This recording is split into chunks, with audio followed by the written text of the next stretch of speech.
Good morning ka-success! Ito yung video na kadugtong kahapon.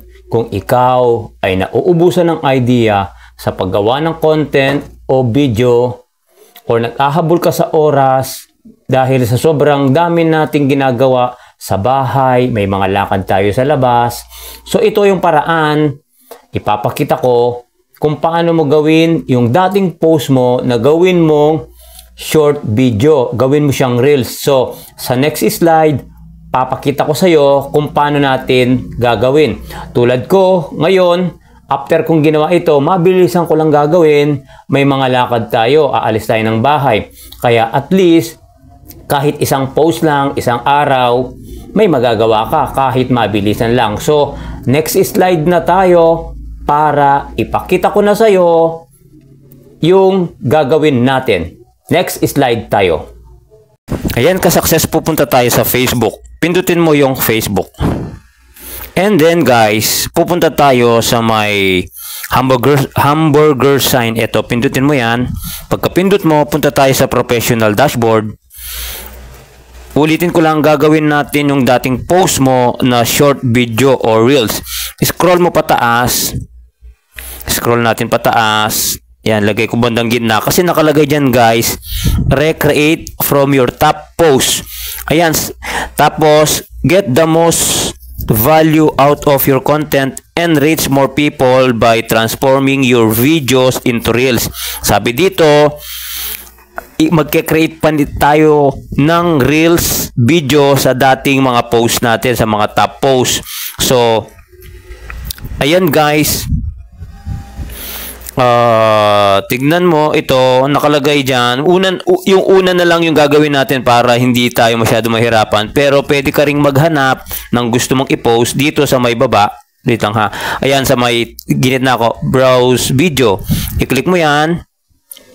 Pagka-click mo yan, maghahanap ka ng video na gawin mong reels.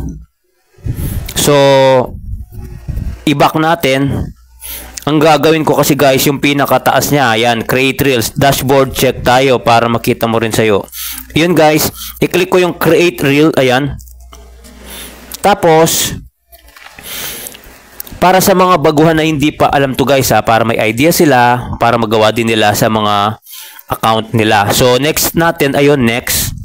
Pagka next mo, lagyan mo ng description. Describe your reel. You can also hashtag here. So, ayun guys, tingnan mo ha. Maglalagay tayo ng, sabihin natin dito, i-click mo siya. Pagka-click mo, magta-type tayo.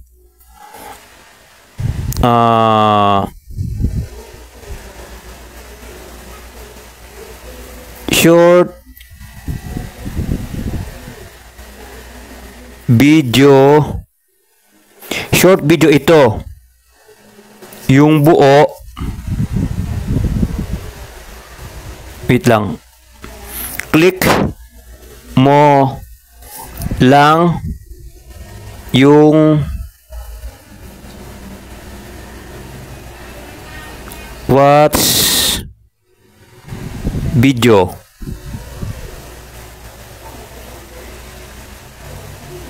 Sa baba.